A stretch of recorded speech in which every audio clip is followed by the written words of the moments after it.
Chuck, our conference, so they'll be here today. Okay. All right, I guess then let's get started and we'll open up the finance committee and personnel meeting. I guess we'll start with you, Mallory, on personnel updates. So I had shared in the Friday packet that right now HR, this is a really good time for us to work on some projects, get some processes cleaned up.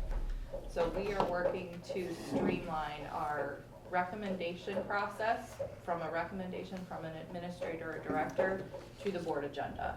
And how we've been doing that has been a little clunky. It comes as an email, I want to hire so-and-so on this date. There's some back and forth in email, could get lost in translation. It then is entered into a spreadsheet to prep for the board agenda, and then it's entered onto the board agenda draft, which you see. So what I've put in front of you is our current agenda. This is December 19th's meeting. How you see, just for an example, employment. This is written, manually typed, and there's always room for error doing so. So the process that we're working to streamline, the second page is an example of, yes, of what we would like the board agenda to move to. So right now it's currently written more as a sentence.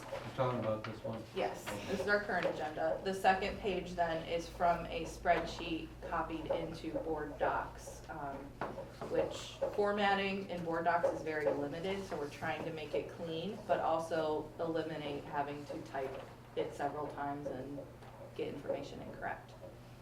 So in looking at several other districts, Mr. Patrizzi kind of shared some examples that he's seen as well. A lot of them do it in a spreadsheet style pasted in. Even some of them, so the third page, it's very clean. They just attach that spreadsheet. I was gonna say, can't we just attach the spreadsheet? The issue we have when we attach a spreadsheet is when we do the minutes.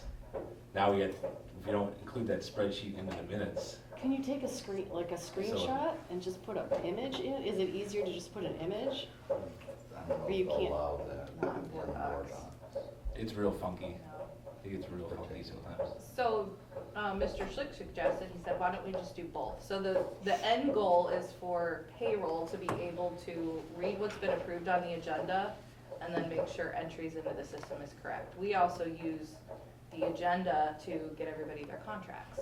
So we're trying to streamline and make it cleaner. We Is there could anything that comes out of it? paste. What do we use for contracts now? We're The using e-sign. SEView. Can you get something out of there? Like put it in there and then, That's essentially what this is. So we have templates with all the information that we shoot to SEView that fills in the contract through a mail merge. Actually, we take the spreadsheet and go into the SC view and that kind of. you would think there's a more, you would think that Yeah. LGCA would have something in our software that would just allow you to enter it and then print something. Yeah.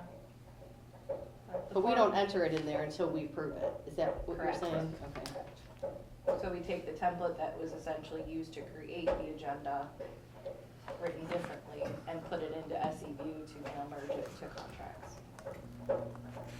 Somebody starts work before we approve it. We have that. How does that work? Like, do we have to put that into the payroll before, how does that work? So we don't start paying them until board approval. So we do wait for their contract to be approved. It is backdated with their start date. And that's generally, what, 2 weeks maybe at the most? Yeah. If it's at the beginning of the month, waiting for a board meeting to come, as Dr. Aquino's done a couple times now. This If year. they start at the beginning of the month, do they get paid on the 15th or do they get paid on the 30th? They get paid on the 30th, so we do explain to them, we put it in writing, your first pay It's a will be this wait, right. date. It is. So we're just trying to clean up and minimize errors from manual entry into the board agenda and board docs. So this to us is cleaner. The very beginning of it, we've moved from the email coming from a hiring manager to a Google form. We're filling out essentially a survey. I want to hire someone. I want to transfer someone. Here's the start date. Do they have experience? It's coming in cleaner to HR, and then we're putting that onto the sheet, which starts what you see here on our kind of page 2 recommended. It's kind of like we have a PAF form that's gotta go out to everybody. Here's.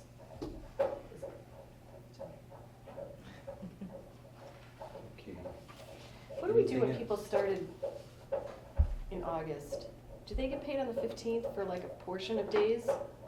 15th of August or September. September. Do we pay, or do we just start their pay September 15th, 24th? It kind of depends on the position, like a teacher, their spread pay over 24 pay So starting it just starts on the September 15th of 15th, they September? go through August 31st. If it's an hourly employee, it's a little bit different. It depends. Because on they have to fill out a position. timesheet. You have to fill out a timesheet, but it depends on what position. If it's school year, then it'd be like the 15th. If it's more of a year round, it would probably start the 30th of August. If they started, you know, because we start their contracts August Yeah. 1st. Oh. 260 or year round individuals. So, yeah. Can be a little bit of a stretch at the beginning, depending on when we start the school and when, say, if somebody comes in brand new, when they get their first check. 'Cause It's all complicated for payroll, so. you don't want to overpay at the beginning, but at the same time, I get it, because you're here for 3 or 4 weeks and just Right, get and a you're still check. not paid, right? I get it. So, and they get it eventually, just kind of wait. That's one of the things with the 15th of the month pay, it's kind of, you know, put you out there if somebody starts. Yeah.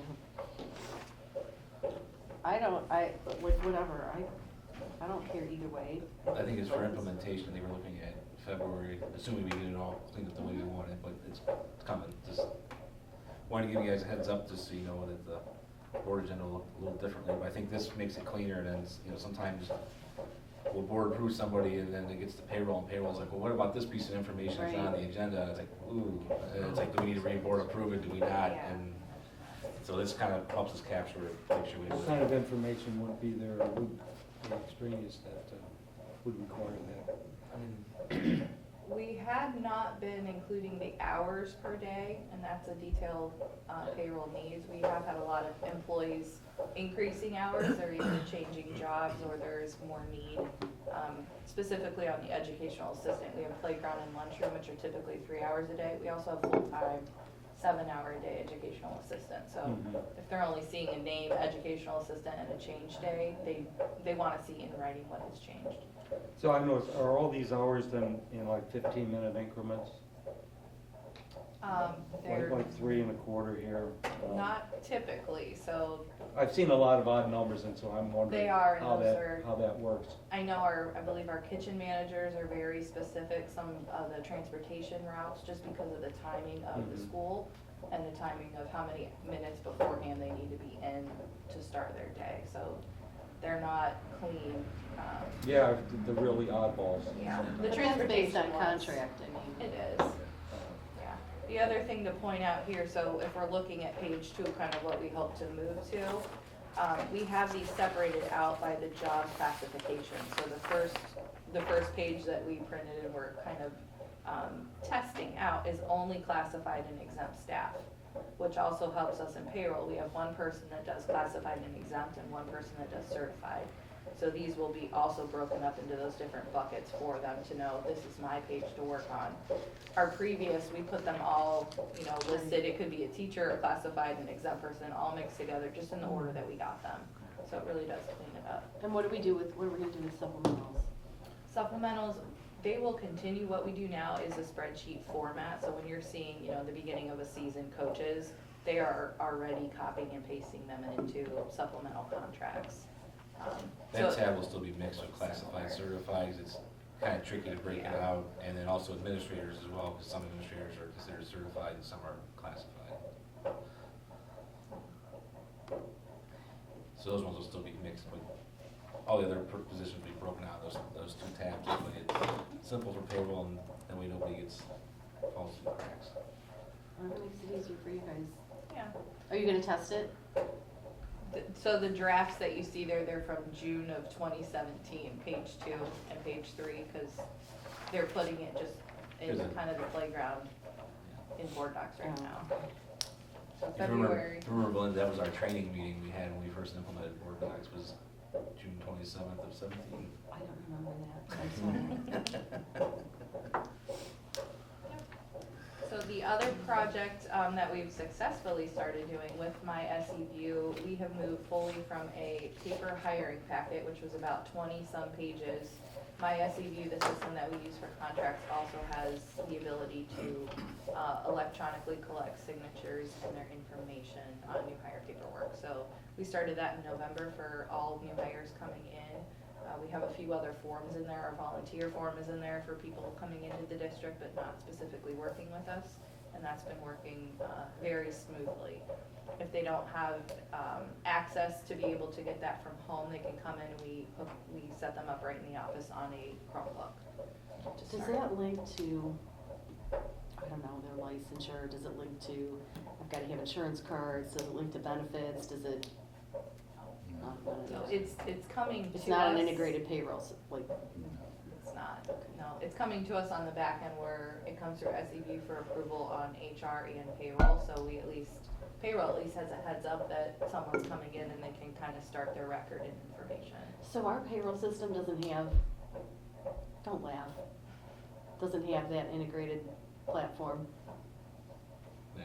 No. Like It's external, not like, you it. know, like, I mean, I get it, well, I know Right, you're, right, like, I get it, Yeah, it, it's- because we use, Use the state we software. use the state software, but Right. like, you know, our payroll, it's integrated with our benefits, you can choose your benefits, you can pop out and go into 401k, you could like do all your stuff, you could, All ours are kind of indifferent. not that it works completely all the time, Right, right. you know, like, there's a lot of moving parts, but it takes our benefit information and feeds it over to our 401k, I can go online, pay my 401k, you know, like, it does all that, Yeah, no. not this one. The What's hiring nice, process in there, right, like, it's not, What- not, what's nice for the employee with like the new hire packet, you know, when you had the paper form, you're putting down your name, address, and phone number on every single form, where now it's in there at once, and it pre-fills out all the forms, that makes it more streamlined for the employee. but it doesn't feed. It does not. And they're still required to come in to complete the Form I-9, bring us original forms of ID, so they still have to come in to see us to start our process. That's the least they could do, huh? It's in- We made it easy on the front end. It actually helps to keep track of, before, when they were turning in forms, we weren't sure, you know, exactly which ones were coming in. These you can tell right away that this person hasn't completed this one. Are we required, do we pay for the state software? It's I mean, is 50 it part of our cents package or with them? something. It's part of the package, but it's, I've not seen it breakdown in a while. I think it's, I can look it up, I think it's 50 cents a student we pay for it, that's what they charge us on, which is, it used to be. Annually? Annually, yeah, so it's, It's cheap now. yeah, it's less than $2,000.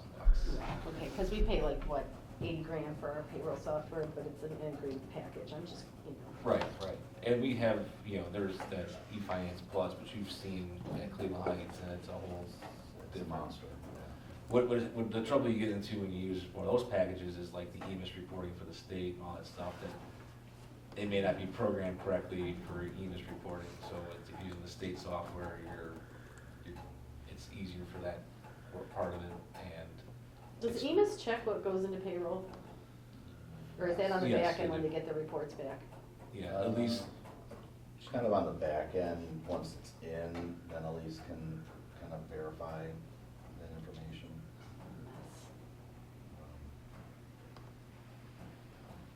Nothing can be easy and integrated, you think, do you know what I mean? And still, majority of the districts around the state still I use know. state software, so. Didn't Mentor used to use ADP? Did they not used to use outside payroll? Then they used to have somebody else do it.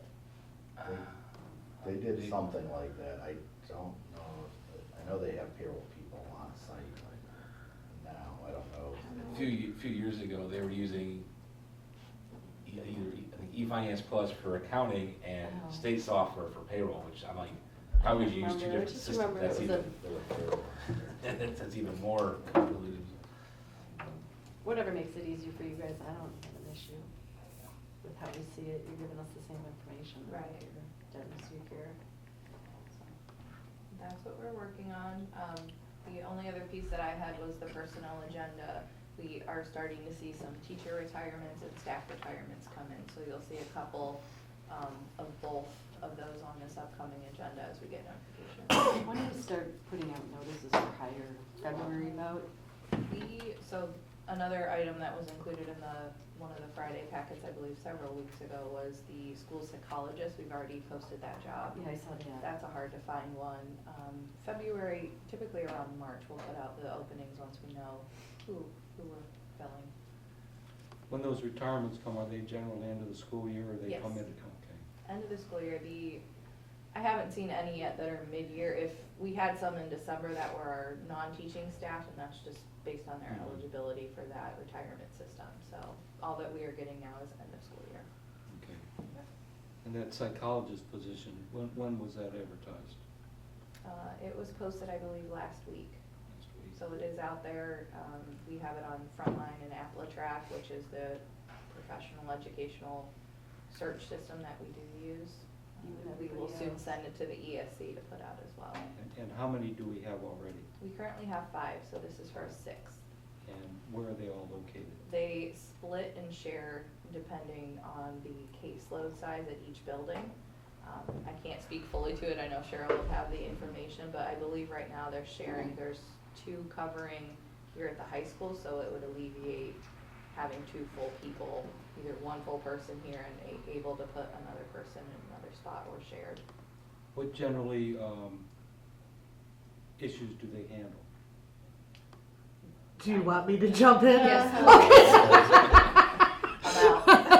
Okay, so our psychologists are responsible for doing all the initial testing and then the reevaluations for students on IEPs, any recommendations that are made through there. They also do, go ahead. Update us on the IEP. Individual education plan for any, so that's required for any of our students with disabilities. So they all have to have an initial evaluation if a recommendation is made or a request is made for testing. So the psychologists do all of the testing and write in it's called an ETR, which is an evaluative team report. And that's where they have a meeting with parents and the IEP team. So they run all of those meetings, those initial meetings, and then the special ed teachers take over and do the yearly update. But they have to do a reevaluation for all students with disabilities every 3 years. So you have your initial one and then every 3 years. So that's their primary responsibility.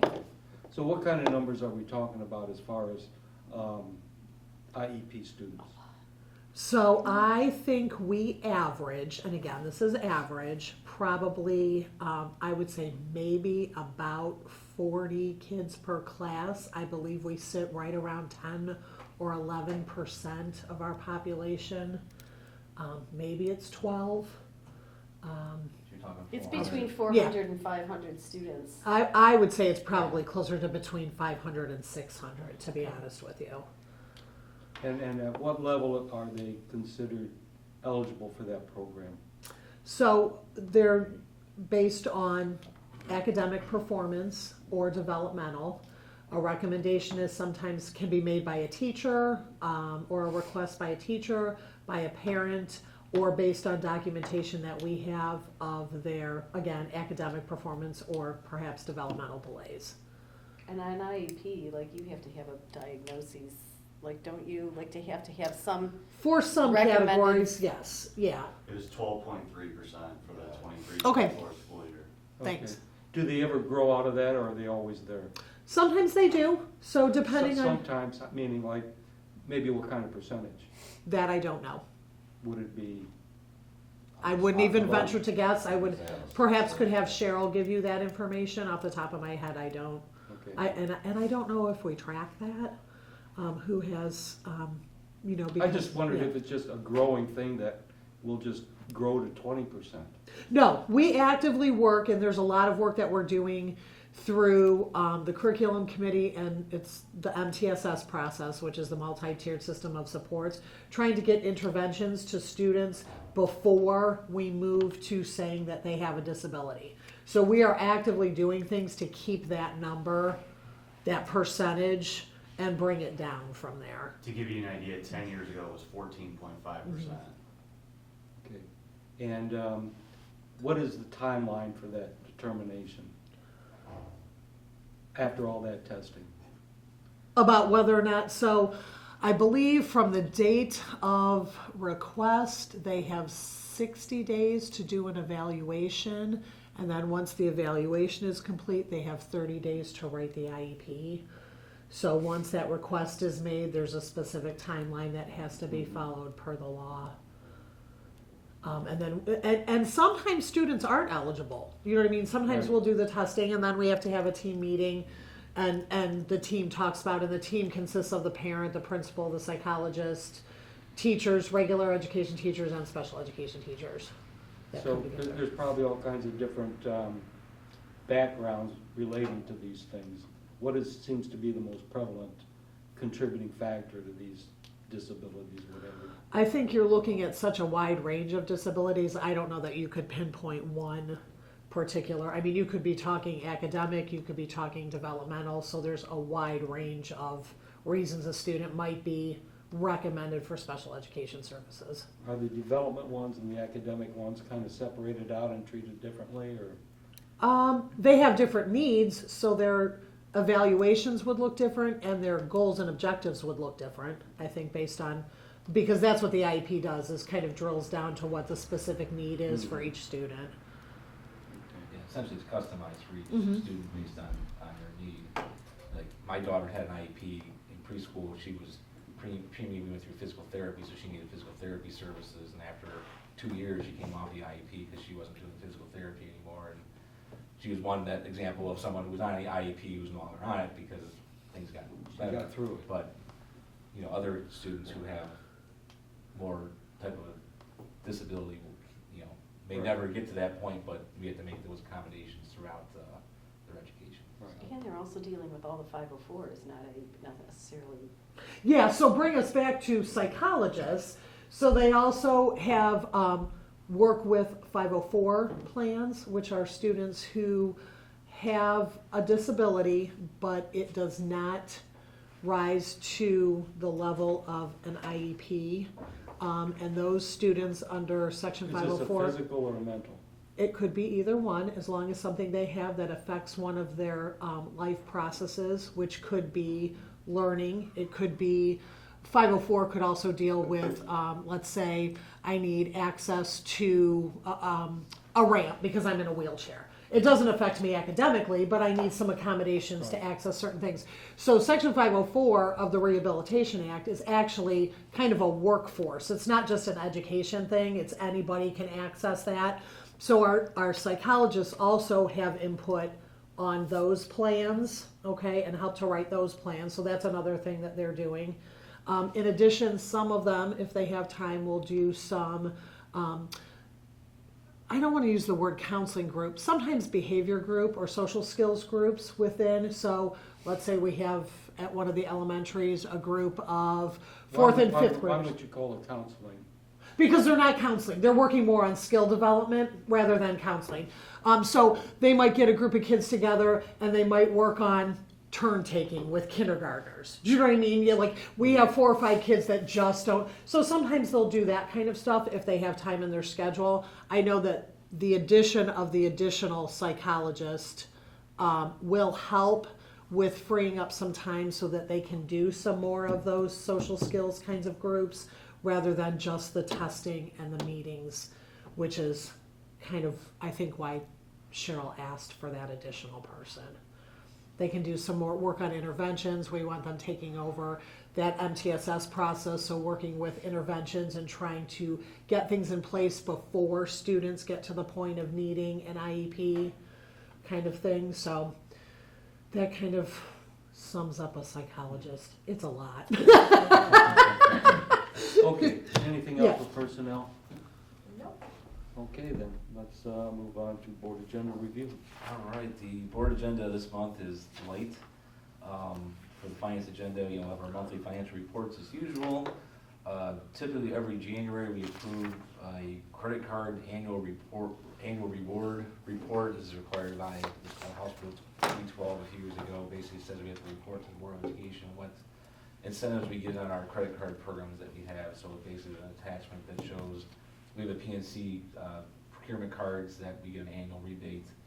So we received $5,584.11 in September. We have a Home Depot card that received a rebate of $119.64 from the House Schools Council. And then we have, Lowe's, you get 5% off each purchase. We have Amazon, which you don't really get a discount there. And we have a Home Depot Pro account as well. So we just have to report that to the board each year. Are all those sales tax exempt? Yes, yeah. Also on the agenda, there's a proposal for an additional legal counsel, John Podgiersky LLC. These are just for services on an as-needed basis. Sometimes we need another perspective or someone else to get a hold of. He also has specialization in special ed, which is a lot more affordable than Western Herd, which we typically use for special ed services. It's like $100 an hour cheaper to go through this, so we're looking at utilizing it for those on as needed. What kind of special ed services are required there? I mean, we when there's like issues when there's disagreements with a family on IEP or just need advice on how to handle that process. If someone's challenging the district on those decisions, that's when we reach out to legal counsel to get their advice. Anything else that you can think of? I mean, it's on the special ed piece. It's usually specific to an individual. Right, or consultation on how to write something or how to respond to a parent concern. Sometimes we just need, the consulting piece of it too. Or even just negotiating agreements. Yeah. Okay. There's approval of a purchase order for AI for All LLC for $60,000 for artificial intelligence training, AI training for district staff. We've done this previously. It's actually a program that we're getting reimbursed from the state, 100% of that cost. Otherwise, we wouldn't really be doing it. But because it's a purchase over $15,000, we have to get it on the agenda, and we'll get reimbursed. So it'll be When did we no do cost. that? They did some in August. We did some in August, October. we did one in October, we're gonna do a round here on February 10th on our PD day and another round in March. And how much is that for? That's $60,000. And exactly what kind of training is that? What does that involve? I know you've had some in the past, so is this just done like in stages or something? And what is exactly are they training it for? So it's the use of artificial intelligence, how we can use it in the classroom, how it can start to, we did it for administrators first to help them understand how it can be used in the classroom, and also how they can use it within their job to help streamline. How is it to be used?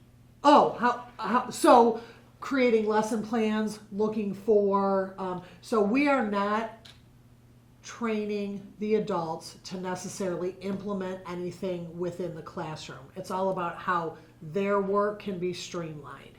So we've talked about looking for reading passages and having it write questions that mirror the state test so that we can better practice what we're doing. We've talked about how AI can help you develop differentiated activities, so we start to meet the needs of students based on where their skill levels are. So AI can do a lot of that, whereas it used to take teachers 3 or 4 hours to bring that all together. AI can start to bring that together for a teacher, for an administrator creating a plan or a professional development plan, or looking for how can I write a goal for teacher improvement, things like that. Okay, so how many would just take that as gospel, and how many would use their experience in education to use that just as a resource and not as, well, it's done? Oh, we highly stress that the actual person has to review what comes back from AI. I mean, you have to. There's no, so far what we have done, nobody takes any of that for gospel. I mean, it all has to be proofread and make sure it's correct. Right. And I mean, AI is only as good as the information that's put in. Do you know what I mean? We still Oh, need, exactly, and Yeah. that's my concern, because sometimes it loops. Yep. And you never get the real story. Yep, I agree with you. So Okay. we're really just using it as a tool to streamline some of the, maybe clerical is a good I know word. things you know, you get answers a lot faster from a lot more places than you would have thought. So in that case, yes, it is good, as long as that human factor and the professional factor is the overriding. But you can use Beside it to, it. you can use it to create like PDFs and documents and training information, you know, we use Scribe all the time and I love it. It is very helpful as a tool, and it does streamline a lot of, again, that background information, but certainly does not take the place of a teacher. You know what I mean? A And we're- conscious person, I'm sorry. a conscious person. A conscious person, yeah. Okay. Yeah. So, and right now, we're not using any programming with students. Right now, we're just talking about how does it make the adult experience streamlined. It is a program through the state, where, like they said, we're getting reimbursed for it. I don't know that we would, well, I'll tell you right now, we wouldn't be spending this kind of money if we weren't getting reimbursed, that is for sure. But it is a tech cred program put out by the Department of Education and Workforce, so we're gonna take advantage of it as long as we can for the adults. All right. Okay. Pretty much, then we have a couple small donations on the agenda as well. That's pretty much it for board agenda.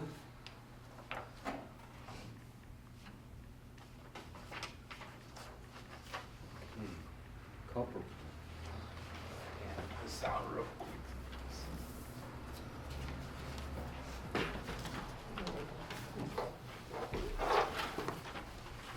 One thing I was gonna show at the board meeting next week, I do this every year, so the state puts out, it's called the CUP report, it's also called the district profile report, and it's a spreadsheet that they put out for all school districts. It shows a lot of different data elements, you know, and one of the ones I always look at is expenditure per pupil, which is what I have on here. They also have stuff on there like property tax millage, what your OFCC ranking is, how much revenue per pupil from the state and federal, and different.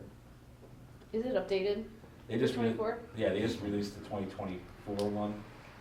So I always look at the expenditure per pupil one. So the state average at the bottom is $16,310 per pupil is the state average. We're at $14,585. We're the third lowest in Lake County. Madison's always typically the lowest one, and then Riverside and Fairport, depending on the year, can flip around here and there. It kind of just shows where our spending is compared to other districts within Lake County. As you can see that we're typically on the lower side, which indicates that you know, we usually try to be pretty efficient with our dollars, try to maximize that value. How did Wickliffe and Kirtland come out to be exact? I probably messed up, Okay. but they should be pretty. I'll make sure I update that for the Alright. board meeting. But I bet you they're going to be pretty close. Mike's going to probably pull up. Mike's gonna look right now and he'll tell you. My favorite report. Oh, I know. It's So a we'll huge update that. spreadsheet, I love it. I'll present that That's why it makes me. at the board meeting. Could, when you update it, could you also put in there, the number of students in each district? Yeah. Just so we have an idea on Because size. that does play sometimes a part, so like when you mentioned Fairport and Madison, Fairport adds a bunch of kids, their expenditure per pupils kind of Yeah. flip. How big of a district is Madison? Madison's. Less than 2,000. No, I think I was they're gonna say, like, they're higher. Are they really? I think they're slightly more than Painesville City now. Yeah. I know they've grown a lot. Yeah, they might be in the three. No. Upper twos. Really? Well, he'll look it up. Yes. Yeah, okay, thanks. We'll circle back to that. I was thinking numbers are great. 3,700. I used to No. In download that Madison? report and sort it like 900 According to their times. website, it says student population of 3,700. Wow, Wow. really?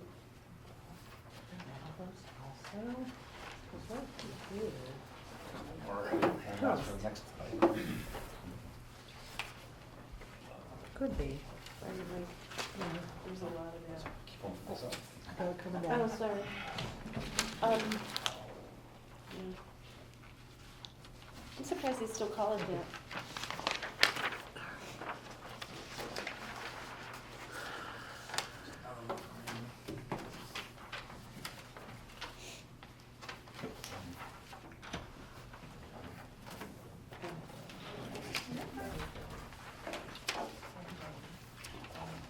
Thank you. So just right now, I'm looking at Madison's, and they've got just shy, they show 2,500. You sure you're looking at I'm Madison, looking at Ohio? Madison's website, it says 3,700. Ah, they're wrong. You sure it's Lake County, Madison? Yeah, That's what I was double checking too. Yeah. We all are questioning Well, your that's ability to EM, look but I things mean, up it on should the be internet, close. Nick. I find 3,700 to be very large, I don't, Yeah. Yeah, but that's I what know. their website says. Yeah, I Somebody ought just, to tell them. with the population that we have, general population, and what they have, I just don't see that.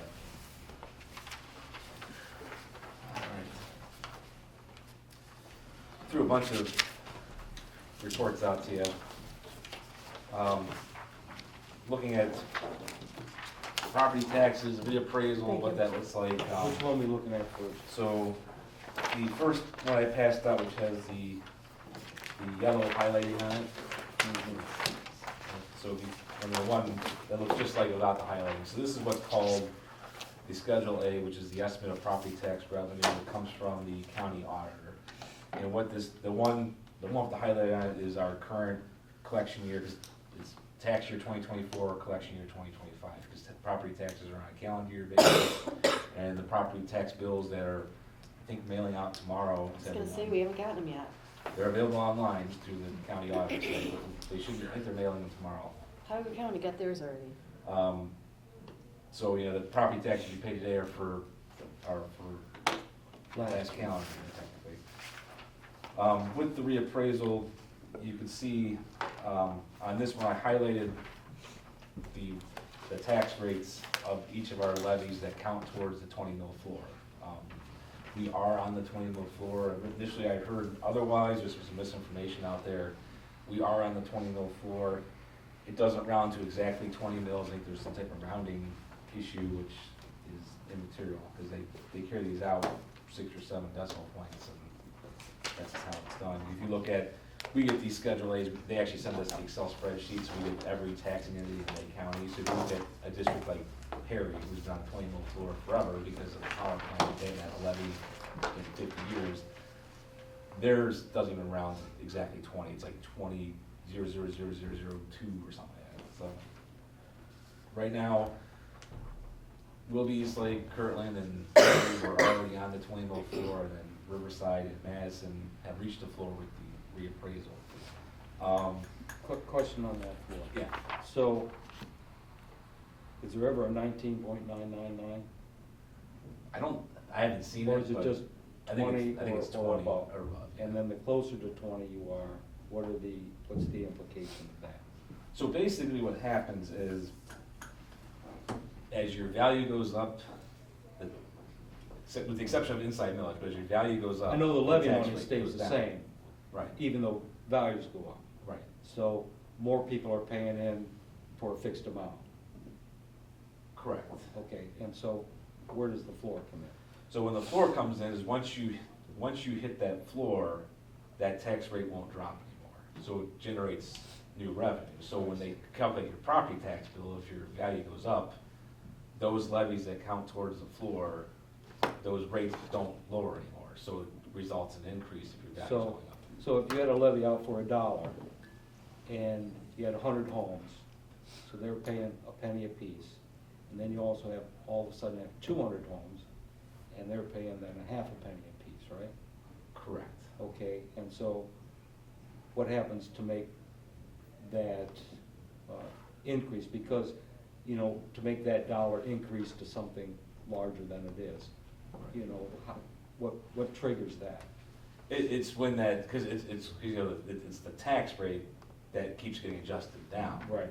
But once it hits that bottom point, it can't go Oh, I see. lower. Once it hits So when that, they calculate the tax that's the bills, floor. that's the floor. That's the floor, okay. Right. And so then that dollar becomes maybe $1.10, but,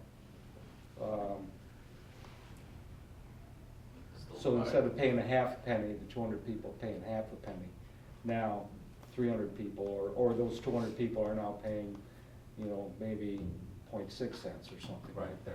I see, okay. It's, yeah. That cleared it up for me, thank you. It's really, Yeah, it it's is. really, and, you know, and it's really complicated, and as you'll see, there's 3 other levies on here that don't count towards the floor. So like and they're also, two of those, for the permanent improvement levy obviously goes to a different fund than the general fund, and the debt goes to different. But those, like for example, the debt, that's from the construction of Parkside and Riverview. What happens is, we have a debt amortization schedule that each year we report to the county, this is our debt payments due for the year. And they're gonna look at what we owe to make those payments, and they're gonna adjust that tax rate accordingly. So as values go up, they keep lowering that tax rate because we don't need to collect that. They're gonna let us collect enough to make those debt payments, they're not gonna over collect on it. I mean, we do have a little bit of cash balance that we carry over just because that's how they do it, but, so, you can see our debt service levy dropped from 1.45 mils down to 1.13, because they don't wanna over collect on that, because it's just gonna go in the bond retirement fund and sit there. So like, Start that at 1.9? it started at 1.92, I was like, okay, yeah, I knew it was 1.9 something. yeah. So that one will continue to decrease as values go up. The opposite is true if values go down, the tax rate will go up, to make sure they collect enough on that levy. Permanent improvement levy is also not subject to the floor, and that tax rate will continue to decrease as value goes up. And then emergency substitute levies, ours is a substitute, that's excluded from the floor at this point. But that also, as value goes up, that tax rate goes down, but it's not counted towards the floor, so. And all of our general levies are continuing, Correct. so. All of our All of levies are continuing, except for the debt one, that's a 37-year levy, so it's got 30 years left on that one, so it's essentially continuing till that time. This also gives us the estimates of how much revenue we're gonna receive from each of those levies.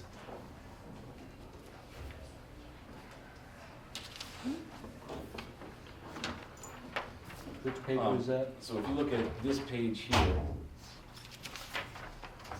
it's a little muddy to look at. If you look at the far, basically what I took was kind of showing, basically comparing the residential tax levy amounts from these two schedules and simplifying it into one document, just to compare tax year 2024 to tax year 2023.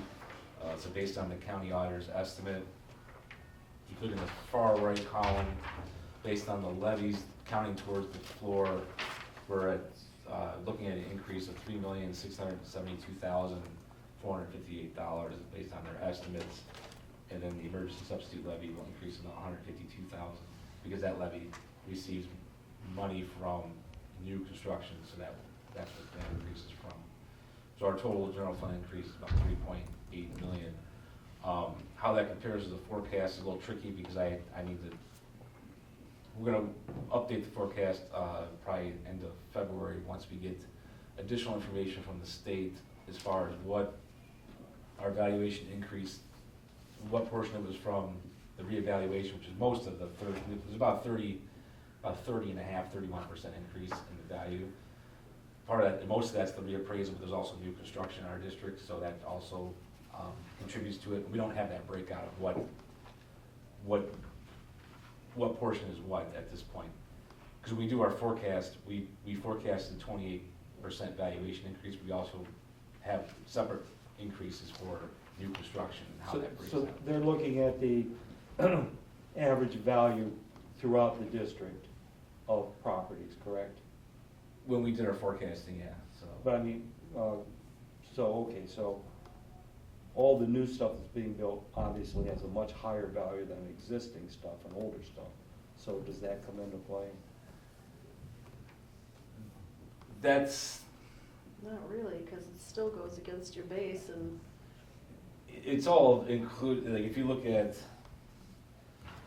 the total assessed valuation of our district, it's all included in that top number, so, part of the 6-year reappraisal process is to get. That total value. assessed will increase faster because anything new being built has a much higher valuation. I'm not 100% sure on that, but it does increase each year from new construction, and when it's a reappraisal year. Because they're not building $50,000 and $100,000 homes, Right, right. so. But it takes No. 2 years for property tax to catch up with a new build. Yeah, 'cause by the time they, Right, by the time they assess it, it's 2027 yeah, before I'm collecting any money on a house being put online now. yeah, there's a big delay. with There's a it. huge delay. But 2 years, and, you know, you look over the past 10 years, how much increase there has been in the district with new construction, so. Right. All of that stuff is online now, and, all you know, it's that thing moving through the snake, you know, Right, it gets that. yeah. So do you have any stats on like, in Lake County, how many people contested their home values? So I get Cranes, and they said that 70%, 20,000 Cuyahoga County residents contested their home value, and 70% of those people got adjustments. I'm assuming they're talking about the informal, because basically when they do the reappraisal, there's an informal hearing process where you can just, hey, I wanna go discuss my value, and you bring I don't information. know, I'm not exactly sure. They said 6,366 residents, who filed complaints were denied a change. It was just really interesting, the stats that they gave. They didn't say, it was an informal complaint decision, it says it right here. Yeah, that's the informal one. So they do an informal review. When you first get that notice of what your value's increased, you can request an informal hearing. And it really is informal. And then right now, from January 1st through March 31st, you can file an actual formal complaint. And that's when you'll have an actual formal hearing, and you need to have true documentation. So it's, you know, they say the best thing to have is an actual appraisal done of your property to see what comes in that professional appraisal, if you're gonna contest your value. If not, then similar properties and sales data of those properties, which you have to make sure they're actually similar properties where. That's you know, why it's called a comparable. Right, They said that every person who files a formal complaint will get a hearing. Well, sure, they should. yeah, yeah. So right now, they're going through that process, and so the auditor's office does send us a report of each week of what complaints were filed throughout the county. There's been an increase, but, you know, that's typical in a reappraisal year.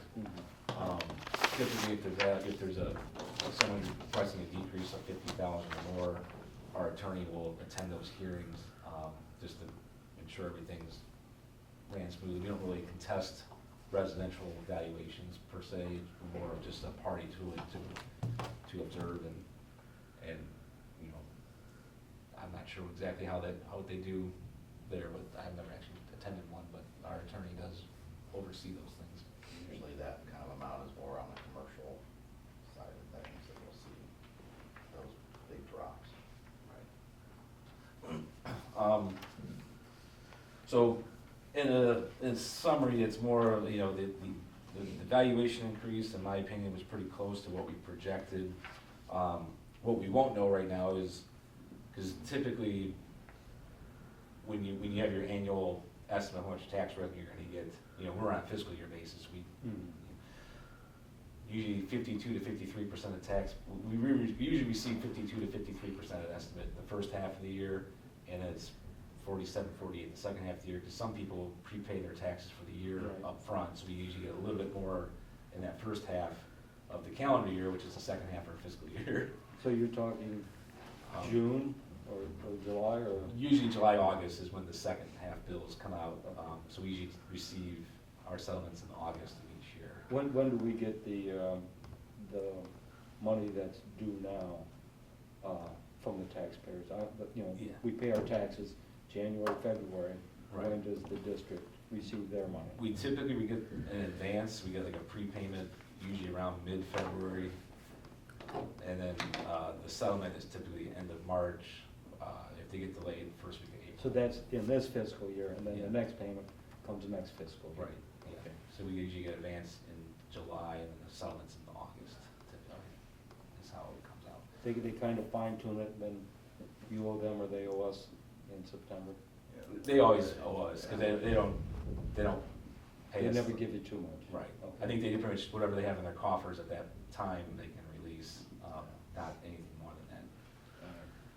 Because some people pay their taxes right away, and others are waiting until the deadline, because, Or somebody paid late and Right. after March, then that gets held until July. So this last handout I gave, on this one, just showing our tax rates for Lake County, with the far right side effective rate. Third lowest still in tax rate. Perry's always the lowest because of the power plant. They're at the true 20 mil bottom, with Madison and usually Madison, Riverside are second and third lowest, depending on who passed the last. Does that include everything? That's everything, but does not include the financing district. So I have a footnote at the bottom. That millage is now 1.47. So if you look at Painesville City, Riverside, Madison, Perry, if you add 1.47 to everyone. Does it that include applies debt to, we're still- service? What's that? It includes debt service? Yes. Our bond fund? Yes. This includes all levies. So we're third lowest regardless of whether you include the financing district or not. That one's a little funky. Obviously, I would consider it included because it's still a levy, but it's still third lowest. Now, our neighbors in Mentor like to say they're the third lowest because they include Auburn, because they don't have an Auburn where we do, and they say, well, we're the third lowest. I'm like, well, Auburn's a separate taxing entity. We have no authority over them. It's not our tax rate. So it's just what it is.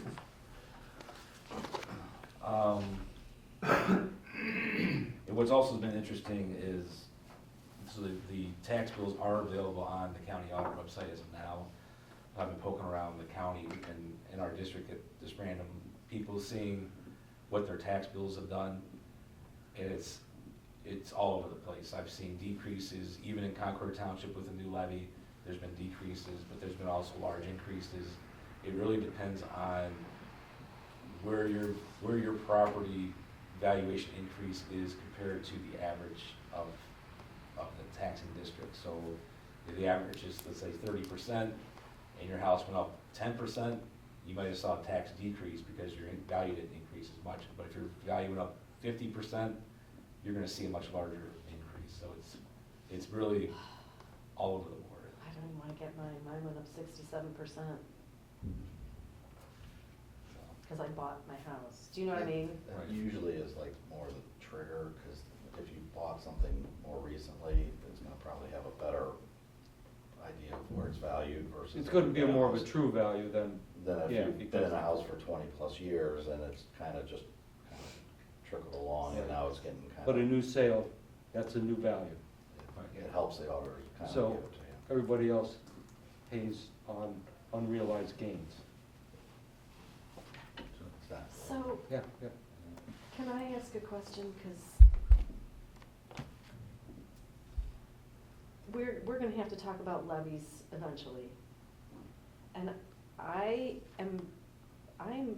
really, really, really interested in what it would mean for us to have an income tax versus a property tax next time we go around. And I think you and I had this We had the conversation once conversation before. previously, so. And I said, is there any way to get from the state of Ohio what our income is, wages only? Cause I don't think, most districts who do income tax are doing earnings, not all income, right? And what that would look like and what we could generate versus what we generate versus a property tax now that we have the reappraisal. I'm really curious what that looks like from a perspective of if we wanna keep taxes away from senior citizens and whatever, and we want to recognize that as something that we can do. Income taxes don't have to be just for rural districts. Do you know what I'm saying? Right. Like, I want to explore that. Yeah, I'll get some, I'll reach out, we have the contact at the state I can try to reach out to and see if we can. I mean, get it some should be data. pretty simple. They have that data, Right. right? Like, they have the data based on tax returns. I don't know how old it is. Right. It'll probably be 2023 tax returns at this point. Well, I'm looking at, the cover report's got a median income, but it doesn't necessarily, and it's got. Well, tax right, returns. I would like to know, Cause like, that covers everyone, not just, It doesn't break out. employment. Correct. right, I would like to They know what have an a better employment idea. tax would be if you were taxing people like city income tax. Right. It would be a good number to know. It would be really I think we We would, can get that we data. would be smart to explore that, I Yeah. think. You The other know? consideration would be that we do have Grand River, we do have parts of Painesville City in our district who are already subject to their city or village income tax, so it's just a consideration to, So would that then be exempt, because that would override any? yeah, just be on top of it, so. it'd be- Oh, they, Yeah. yeah. But it's just Or like so. assessing a property tax, I mean, let's face it, you know, like, Right. everybody's gonna be subject to it, whether they have other stuff or not. Well, the property tax, you know, you're either paying to Painesville or you're paying to Painesville Township. But an income tax, if you're already paying to Painesville, then you have to pay another one to But we'd Painesville be, Township. but what, I guess what I'm saying is we're asking for, we would be asking for, instead of property taxes and assessing on property, we're just assessing on. Yeah, we'd have to look at all the I would numbers. just love to know what that would look like for us, for future reference. Well, we've got about 2 minutes, so I'm gonna run through, go past the rest of the items on the agenda real quick. Health insurance update, I have 2 items there, one from the Lake County Schools Council perspective and one from Riverside. Obviously, this is a big topic with the large increase we received this year of 22% in our rates. From the Lake County Schools Council, which is the health consortium that we're part of, 11 school districts that are self-insured, the General Assembly has voted to no longer cover GLP-1 medications for weight loss, so your Ozempic, your Wegovy, and those type of injections, they won't cover those anymore. They're very high cost to the consortium. So those are being phased out. If you're already on one, you have till April 1st to the point where they won't approve them anymore. If it's any new scripts, they will be denied. The consortium's also implementing a weight loss program for those individuals, and it's open to anybody else. It's a true weight loss program that you be paired with a doctor and actually work through weight loss instead of using GLP-1 medications. They'll get you on a much more cost-effective medication and through a weight loss program that can be just as successful, if not more successful, in those drugs at a much lower cost. They're also gonna do an RFP for the prescription drug vendor that, even though we just changed last year, I think it was, they were kind of looking at that contract, and they realize there's probably a lot more savings than you realize, so we're gonna RFP that back out, and see what the pricing comes in on for the prescription drug vendor. That one will be a disruption to a lot of employees if we make a change again, but at the same time, we need to take action, so it's, Would that be a January 1st change? they're looking at potentially mid-year change. So they're being aggressive right now and seeing what we're doing, what we can do. Also looking at plan designs and what that looks like going forward. Obviously, we can't arbitrarily change the plans based on 11 school districts, probably 25 union contracts, all part of that. So typically what we do is you introduce a new plan that you migrate to, different deductibles and co-insurances and co-pays that will help the consortium financially, but the districts have to negotiate them into their union contracts. Have we explored getting out of the self-insured arena? And what, like, is there any vendor, like, what do we use, Medical Mutual, do we use It's- Anthem, United Healthcare? It's Who do we Medical use? Mutual. So are they willing to quote us just to quote us, or are they just like, no, forget it? We did, because so as part of the consortium, because we're self-insured, part of that agreement that was created many, many years ago is the districts do not get their individual claims data. So you don't know, is it Riverside, is it Kirtland, is it Well, Painesville, is I it Madison? understand, you know. right? But you can request fully insured rates through the consortium, through Medical Mutual, and we did that, and the rates came in slightly higher than what we're currently paying, but we did do that just to have a number. Was that based on our claims, so to speak? It's based on our claims, yeah, so, we don't see the claims, we can't see the claims. Right, but I mean, so we have, let's say, an average to above average claim rate? I would think so, because if we'd have gotten lower rates, it would have said, okay, now, if you got much higher rates, it would have told you the opposite, but you wouldn't necessarily have. What is their look back period, the last year, or the last 3 years, 5 years? That I'm on- not on sure, I'm claims? sure they look over multiple years, is typically the norm. And the reason they probably do that is so that one district can't come into the consortium and say, well, I wanna pay less, Correct. right? Yeah, I pretty get much. it. Yeah, Um, any consortium kind of plays by those rules that I can't Right, do one of those. right. And the other thing we did was, because you're self-insured, the consortium has what's called a stop-loss policy, so when you have a person who has large number of claims, that stop-loss limit was at 500,000 previously, and we reduced it to 250,000. So when someone's claims, someone has a big car accident or some type of thing, and all of a sudden, what does that mean?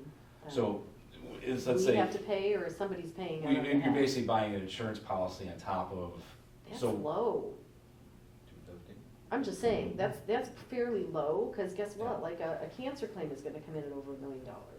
Right, it's per calendar year too, so it's, And is that one claim, like one one individual? individual, yeah, Per individual? per individual, Per year.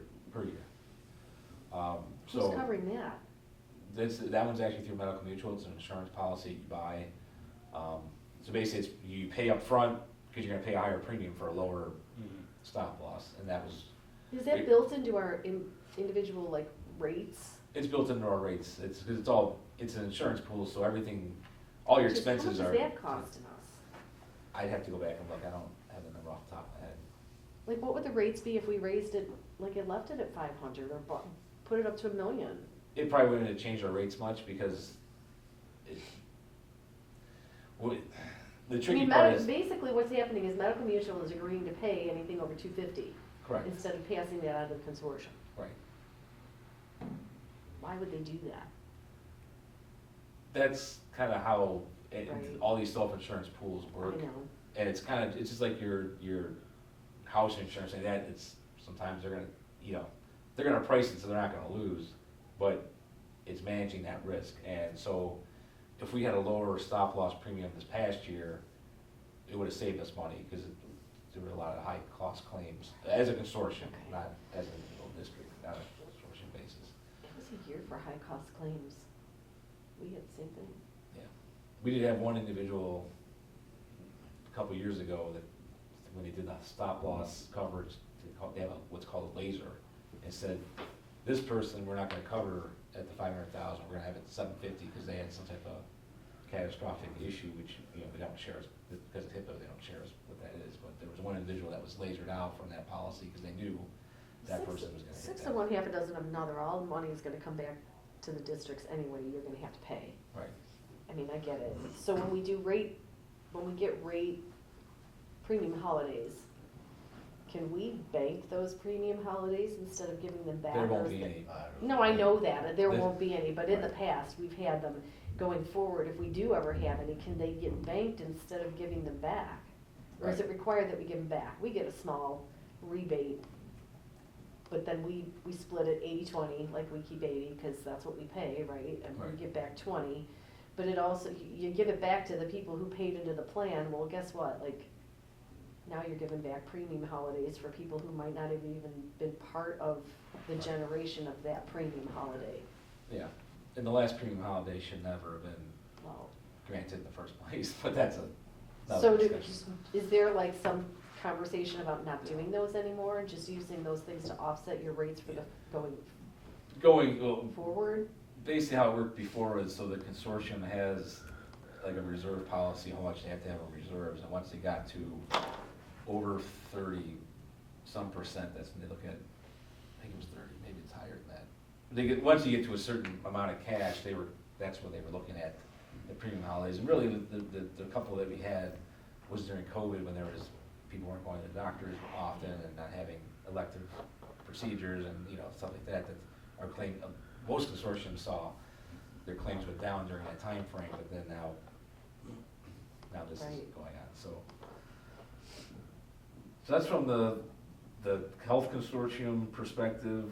From a district's perspective, Chris and I have a meeting next week with a consultant. We're looking at doing some analysis as far as does it make sense for us to stay in the Lake County Schools Council? Do we explore other options? Do we go on our own? And what that looks like. So we're having those conversations starting next week. Also had some informal discussions with RLEA about the high deductible plan, what that looks like as far as doing like a health savings account with that, and trying to get people to migrate to the high deductible plan. But we're under contract Right, till it only 2027. makes sense if we're not self-insured anymore. I mean, if we go out on our And own. that's the issue too, from a claims perspective, if you have someone who it's $100,000 in claims, it doesn't matter if they're on plan one or a high deductible plan, now that, We're paying that all $100,000 of it. claim's now gonna be 98 now, because the employee's paying a little more out of pocket. So it's like, does that really change anything from a consortium perspective? It just spreads the Not risk, so right, much, like, right. yeah. This person you're meeting with, is this kind of like an owner's rep sort of person? They're an insurance consulting Just an group insurance that- consultant? Because now, I know Bill, is it Robertson or? Yeah. Okay, has been making some suggestions and stuff, and are we gonna have any kind of a work session or conversation with the board about, maybe obtaining maybe an owner's rep type for health concerns? That's kind of what this person we're meeting with next week with, we can certainly have more, we've had discussions with Mr. Robertson, and we can have more discussions with him. I mean, when we met with him previously, a lot of discussions around getting people onto the high deductible plan. That was majority of the conversation we had. You agree with that? Mhm. Yeah. I don't think there was much. Yeah, and it was right in the midst of when we were going through our open enrollment Right. process, Right. so the timing was. Right, but not now best, that kind of it's- that's passed, I think it behooves us to Oh, yeah. have a work session or something with Bill there and any other reps, so we can talk through this, as a board to see what's our best move going forward. Right, right. And, so. I would be a real proponent of allowing the administration to meet and do all that legwork, because like having 5 people in the room who don't, Well, I think there's questions, and the more questions that get answered, the better clarity it is for everyone.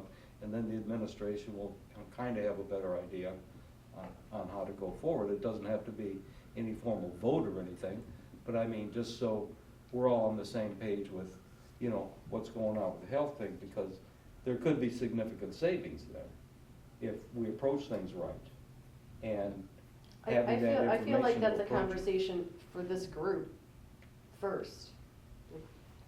Let you guys have your meeting and then bring it back and have those conversations here. I don't, Well, then that kind of like, just rolls that ball way down the, well, Just keep kicking the all I can, keep thinking is that we should be doing that with every committee in the board, then what's the purpose of having committees that are supposed well, to be doing the work? then maybe we should have had them here today, I don't know, but, it's just pushing that timeline way out is what, my concern is. I think the sooner you can get answers to questions and have your plan moving forward, the better off you are than, keep waiting, we're still waiting for more information. But, I understand the process, but I think, a little differently, I guess. One of the challenges is the health insurance plans are compensations, falls under the union contracts. And so any type of change we make, we have to either, if it's not negotiation time, we have to see if they'd be willing to reopen the contract and renegotiate. So you also have those. Yeah, there's a lot of So moving there's a parts lot. there, but I mean, at least for our information, so we get it right in our heads as to, okay, maybe this way will, may not please everybody, but overall for the district is a better way to go. You're never gonna please everybody, and you can't afford to please everybody, but you have to be able to provide the best for, I'm not gonna say the least, but you need to provide the best thing going forward. And so, just having that information, and if you get that information from, different people in that profession, from their perspective, because they all have a different perspective, but then to get somebody who's an advocate for us, like we have our, our owner's rep for construction, get an owner's rep for health, and find out what they have to say from a few different perspectives, and then we could, and then as a committee, that would give us better information to discuss before taking it maybe to a formal board sort of thing. But a work session, I think, on it is not out of reality.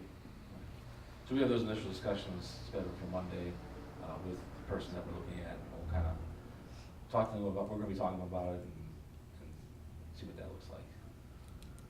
When are you doing it? What's that? Monday? Monday. I think it's Monday. I think. Yeah. Yeah. What time is that?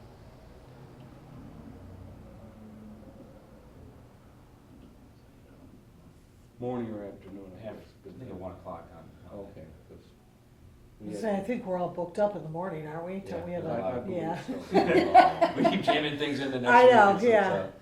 it's a lot going on. All right. Real quick on the last two items, state budget, state funding update. I don't know if you saw in the news that the Speaker of the House, Matt Huffman, said basically that they're looking at cuts to education and the phasing in the years 5 and 6 of the Fair School Is funding plan questionable. is quote-unquote Not fantasy. Sustainable. Yeah. It's unsustainable. What part was that again?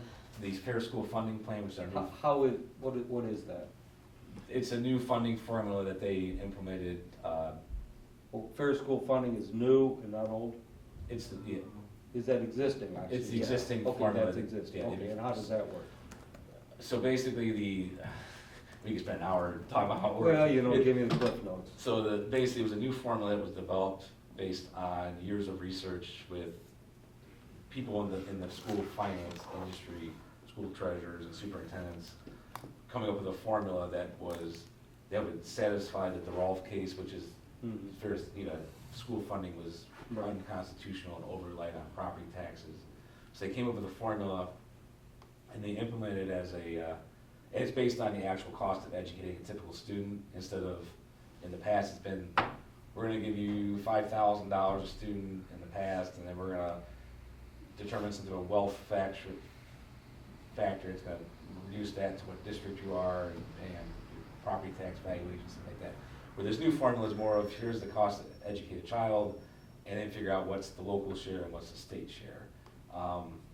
It was an aggressive plan to try to get things to be more in line with those requirements of the Constitution and not, it was try to properly fund districts, and because of the cost, they decided a 6-year phase-in at that time, but the state budget can only be a 2-year Right. budget, so they kind of informally did a 6-year phase-in, so they did the first 2 years, continued to the second 2 years. Right now, we're in year 4 of that 6-year phase-in. The next state budget, which is supposed to happen this spring, was originally gonna be the final phase-in of years 5 and 6, but now the Speaker of the House is saying we need to cut the public education funding, and it was all fantasy, It's not unsustainable. so. You wanna know what's unsustainable? Voucher funding. So I'm Yeah. gonna ask you this question. Why are we not part of the group that is suing? I believe that we should bring that up for board discussion to be a participant in that, because at the end of the day, that's why they have determined that the Fair School Funding Plan is not sustainable. They're funding $1 billion to non-public schools. And Well, I would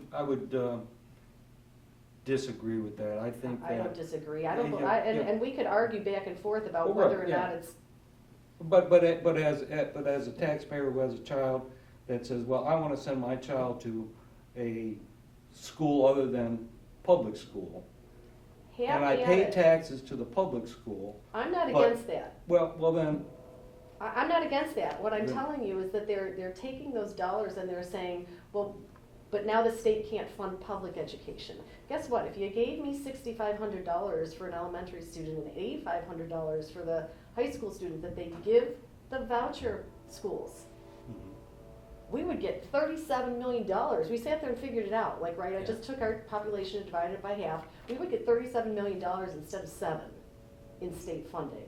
And we could be less reliant on property taxes. They have it within their own ability to like help us with the things that they say suck about property taxes, but they Well- don't do anything about it. I guess you have to ask, why would a parent send a child to some place other than public school? You know, Personal I- choice, who well, cares? that's true, but why would we not be the choice, I guess? What are we not doing? There's a lot of things. We don't offer religious education. A lot of people here, they send their kids to like Catholic, Notre Dame, whatever, like, we don't do that. Like, that's not our, that's not Well, our that's goal. one That's not our segment of mission. it, but there has to be other ones The that. reason they that started other with private vouchers is schools- because they said that the vouchers would be available to people in failing school districts. But we're not a failing school district. They expanded the vouchers to then start being anybody. They took income limitations away from it. You and I went down and testified against that. Like, we did that. We advocated against that. But now it's open to anybody. So they have moved it from districts, failing districts, to any district. So now you can do whatever you want. Like, and I personally don't have a fundamental issue with, great, take your student, you can go wherever you want, like, that's parent choice, you can do Mhm. whatever. You have to go to your public school. If you're gonna choose public school, you have to go to your local public school. Great, but if you're not, great. I don't really have a problem with funding following a student. What I have a problem with is the inequitable funding that's following students. If they're only gonna give me, what do we get, $1,700 now, I think I figured out? We get $1,700 approximately per student, but they give a voucher parent $6,500 for an elementary student and $8,500, and I could be wrong because I'm just quoting averages. It's somewhere around there. That is not right. And we also transport those students. and- Right, we and if transport those and if students, we don't, provide them with pay. special ed services, we provide them with all this stuff, and that's coming out of our budget, for which we don't get any money back. And if we don't, What do we fund that, or what do we pay for that we don't get money back? Special ed, transportation, All of that we don't get any reimbursement on. not from the public schools who are, or the private schools who are utilizing those services. We don't charge them for that service. There's a lot of inequities. And once you start to dig down into it, like, I believe we should be part of that group, because at the end of the day, I'm not saying that vouchers typically hurt Ohio. I'm saying the way you fund them does. And it's all wrapped up into that lawsuit. It is. Don't tell me that Fair School Funding Plan is not sustainable. That's bullshit. We only get $1,700 a student. But I'm sending, like, the state, my tax dollars, I'm paying that money too, is sending other institutions $6,500 and $8,500. Well, if we're providing a student. service, we should be reimbursed for that service. No, we're not. But I don't believe that we should get any less money than anybody else. If they're gonna say dollars follow the student, well then let the dollars follow the student, and then we're all gonna complain about property taxes. People will sit at the table and they complain about property taxes. Great, well, don't stop complaining about property taxes and actually fix this. But they So haven't the fixed it. question, when the state, they just allocate a certain amount of money for vouchers and for, Oh, no, they don't allocate a certain amount of money for vouchers. They say you get, and then guess what? As many people as apply are now eligible for that, and it has gone rampantly out of control. That's not what they estimated. What they estimate, $300 million, they've spent $1 billion. so I guess the question is, or, you know, in my mind is, so why are all these people fleeing the public schools? I'm not talking about Riverside, I'm just talking about things in general. I don't know, That's- that's not my, I don't care. My understanding, the data shows that They're not. the big explosion of vouchers this year was actually just going to people who Who are are already sending their attending. kids to They're public not. school, or If to you- private schools. Right. Like, That I was read what was out before. there online, I actually read the documentation, and that is not, that's a fallacy. It's a fallacy. They haven't seen any increase in private schools. So that'll level out. It'll probably level out this year, I would assume it'll be leveled out, yeah. Okay. And then we'll know what to work with. But But I do agree that if we provide a service, we should be reimbursed for a service. That's not the Because way it that- works. Well, you know, maybe that should be looked into. So I would like to bring that up for conversation, like, we should participate in that. I know it's a cost, isn't it cost per student? You pay Yeah, I to think belong it's- to that, I'll look it up, I think it's around $2 a student or something like that, so it'd be like $8,000 some dollars. I think it a would be year well for us. worth our time and effort and dollars to become part of that. I think Chardon's now part of it. And that's the thing, a lot of it's I mean, I was gonna say, a lot of it's political, and it's like, oh, you're being anti-choice, it's not really, I think, I'm you know, not.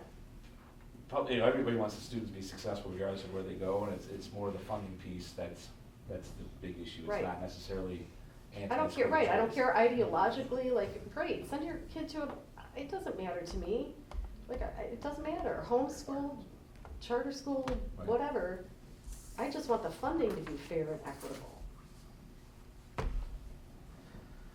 And the last thing on the agenda, is we're way over our time, I'll just pass it out, maybe I'll kind of talk about it more next week, is just the Joint Committee on Property Tax Review. Oh, yeah, did they come out with a report? They released the report, here's the recommendation piece, the actual report's about 800 pages, which, I was just gonna email Dan Troy and ask him if they were finished and what they came up with, but thank you. the report has, I think, it has about 30 pages of history. I didn't print that, I got it off, if you Google, you can find it. I read through it, and I consider myself having a well education in property taxes, and I had a hard time following the history and all the nuances that are Can you involved send in us property the, where, is taxes. that online? Can you send us the link? Yeah, I can do that. I'd be interested in taking a look at some of it, cause I was just thinking about that this morning. I know I'm weird. So I handed out the list of recommendations of, you know, it's supposed to reform property taxes. It's a big nothing burger, I think most of the report, like. Well, it's probably nothing that hasn't been said before. Right, so you guys can read through it on your own, it's the whole recommendation of the General Assembly can do, it doesn't have any. So they didn't do anything but make a bunch of recommendations? Right, but they didn't Well, analyze. They didn't act on any recommendations? That wasn't their purpose. Right, that wasn't the purpose. It was just more their purpose to study and determine like what the issues are. Right, so, probably the most notable one was, including emergency and substitute levies in the 20 mil floor, into that count. So if you remember from before, it was excluded, well, if that was included in our count, we'd still be at the 20 mil floor. So you know, Madison, same thing, like, they would still be at the 20 mil floor, Perry would still be at the 20 mil floor. Kirtland, Little Beast, like, probably would not be, but really what matters is how if they were to do that, how do they implement it? You know, it's, because it will result in immediate loss of revenue, or just be going forward, this is where you're at, and, you know, another thing. Oh, this is interesting. You know, how General Assembly should consider increasing the number of public meetings required to be held by a taxing authority prior to levying a tax to promote transparency to taxpayers, which means the county commissioners wouldn't be able to just vote a tax increase in for sales tax without anybody even being aware of it, and boom. Right. Yeah, And, like, I thought that one was like, you already have to have 2 meetings. 'cause right. there's So 2 what, are we gonna have resolutions, 3? And most likely the board's already discussing it before those 2 meetings. Okay. And so I thought that was Well- interesting. But, like, some of the things like using a 3-year average for valuations, that's just, property taxes are all based on valuations, that's just gonna artificially lower your valuation, and then 3 years from now, it's gonna jump then. Well, You know, it's, that came up as to, because they were only looking at the last year. And that's, if you have 1 year with a huge increase, well, is that, you know, that's a much bigger hit to the taxpayer than, okay, let's average it over 3 years, because things can happen to make a huge increase. Like, Yeah. I don't know if COVID had anything to do with it, or just any kind of thing can come in and change that dynamic. So if you average it over a 3-year period, then that rate of increase is, you know, more of a steady line than, you know, one of these radical lines. And so, I don't think that's a but to bad me, idea. it's, you're not really reforming anything, you're just, to me, I was expecting more true changes, I guess, in this report, other than minor tweaks. You know, some of the things like, you know, they review how and when LLC transfers and record property to the county auditor. Like, that doesn't give you a recommendation, it says, you should look at this, you should look at that, and it's like, even like temporary revising the, Oh, the TIF rules. yeah, there's one about, Eligible uses of TIF dollars. yeah, looking The at. definition of public infrastructure as it relates to TIFs. Let's do that. I mean, I was surprised I didn't see changing the 20 mil floor or lowering the floor. Like, I was expecting to see something like that in there, or eliminating the floor. I didn't see and they did, talked a little about it, just about including emergency and substitute levies, but really doesn't, you know, one, eliminate replacement tax levies. They're used so rarely anyways. Does it say, does the report come to any conclusion on what it is that they are requesting the legislature to do with No. all of this information? Nothing, it's It just just- here's the stuff and here's the recommendations. It even says at the top, these recommendations should not be considered a comprehensive package. Some proposals may contradict others. That's like- Well, That's legalese, it's, Yeah. So here's a laundry list of things you might wanna look at, but none of it's really, nothing's simplifying property taxes, nothing's, to me, it's not really reform, it's more just here's some tweaks we can make. And well, the okay, biggest question is how, there's no analysis about what will these change, what will be the effects of these changes, both on the taxpayer and on the public entities that they affect. let's face it, 90% of the legislators who like go to Columbus don't understand it anyway, right? So perhaps this is just to educate them on what all of the laws really mean. It probably won't do that because it's lengthy and who's gonna read it? I found if you want anything changed, you have to put the bill in front of them, and then they may act on it. They can't write it themselves. You have to write it for them Yeah. and guide them through the process.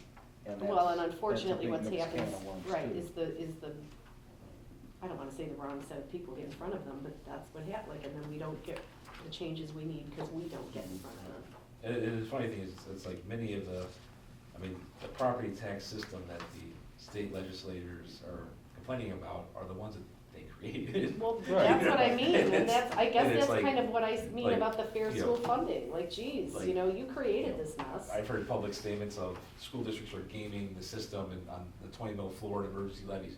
You guys created that. It's like, if you created the routes for us to go, And it's they like. created so many contradictions in the Ohio Constitution that it's just almost meaningless in many cases, because here's what it says originally, oh, we'll change something here, but we didn't reflect back to change that, so there's so many things in there that are applicable but contradictory, so. Yeah.